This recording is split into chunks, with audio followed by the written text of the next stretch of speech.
Assalamualaikum warahmatullahi wabarakatuh.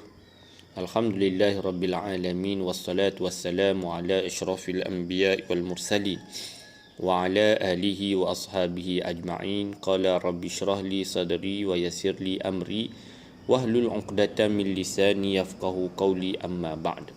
Tuan-tuan, puan-puan yang dirahmati Allah, insya-Allah pada siri tazkirah bagi menggantikan kelas takmir pada kali ini, kita akan membicarakan berkaitan dengan kulliyat 6, di mana pada minggu yang lalu saya telah menghuraikan secara ringkas berkaitan dengan kewajipan kita memelihara kulliyat yang pertama, iaitu memelihara agama.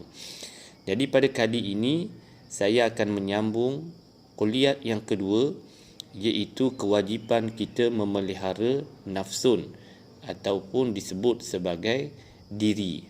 Wajib kita memelihara diri, di mana tuan-tuan, puan-puan yang dirahmati Allah, kita wajib memelihara diri kita daripada mengerjakan perkara yang membinasakan diri. Membinasakan diri di sini, tuan-tuan, bukan sahaja kewajipan kita memelihara diri kita, bahkan wajib juga kita menjaga diri orang lain. Sebagaimana firman Allah, "Qu anfusakum wa ahlikum nara." Hendaklah kamu menjauhkan diri kamu dan juga ahli keluarga kamu daripada neraka.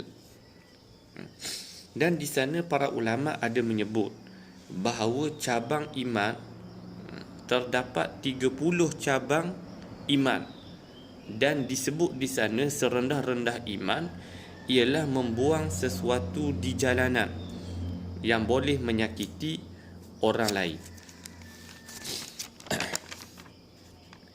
Dan disebabkan inilah, tuan-tuan,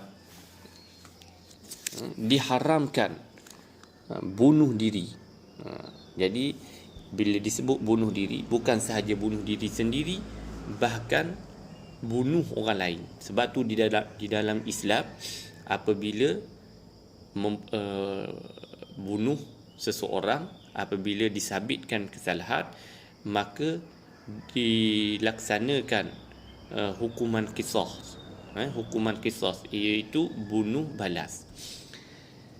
Dan di atas kewajipan ini jugalah maka diharamkan kepada kita meminum minuman yang boleh memabukkan ataupun minuman yang haram, seperti arak.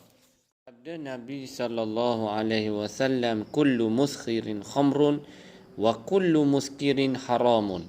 Setiap yang memabukkan itu adalah khamar, dan setiap khamar itu adalah haram.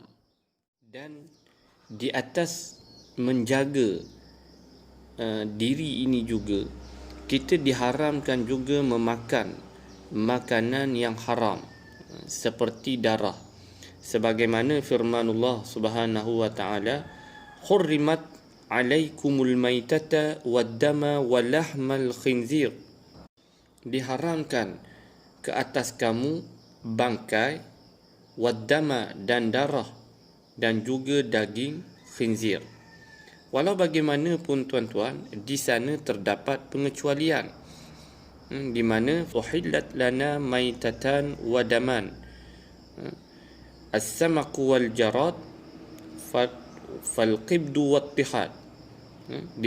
Dihalalkan kepada kita dua jenis bangkai. Dua jenis bangkai. Apa dia, tuan-tuan, dua jenis bangkai? As-samaqu wal jarad, iaitu ikan dan juga belalang.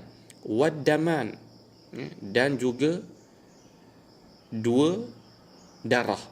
Dihalalkan kepada kita dua darah. Apa dia? Fal-qibdu, iaitu hati, wat-tihad, dan limpa. Jadi tuan-tuan, puan-puan yang dirahmati Allah, secara umumnya semua perkara yang boleh merosakkan diri maka hendaklah dijauhi. Kaedah umum yang dapat kita fahami bahawa benda yang mudarat hendaklah dijauhi. Dan di sana para ulama telah membahagikan mudarat ini kepada dua, iaitu yang pertama hissiyah, yang nampak dengan mata, yang kedua maknawiyah, yang tidak nampak dengan mata kita.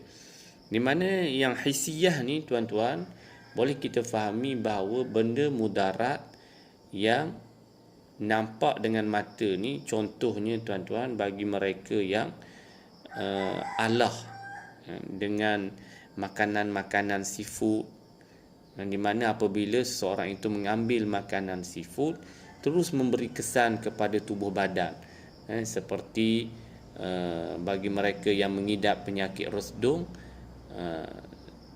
gatal di muka, bersin dan sebagainya. Jadi kita nampak mudarat itu, kesan itu kepada tubuh badan.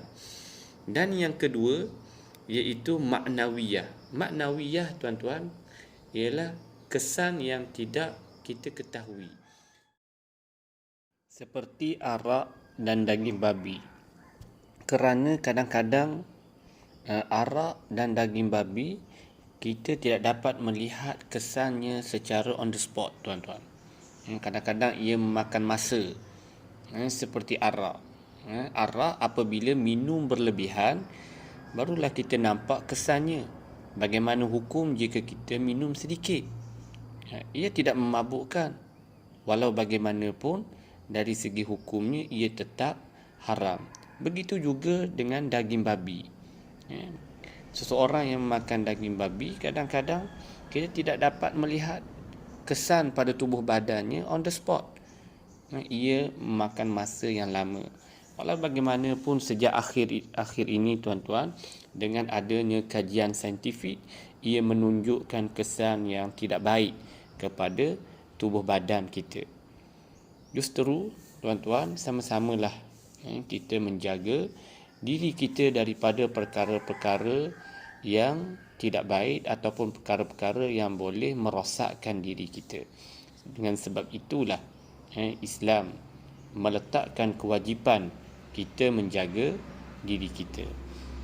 Sekadar itulah tazkirah saya kali ini. Aqulu qawli hadza wa astaghfirullahal azim li wa lakum. Assalamualaikum warahmatullahi wabarakatuh.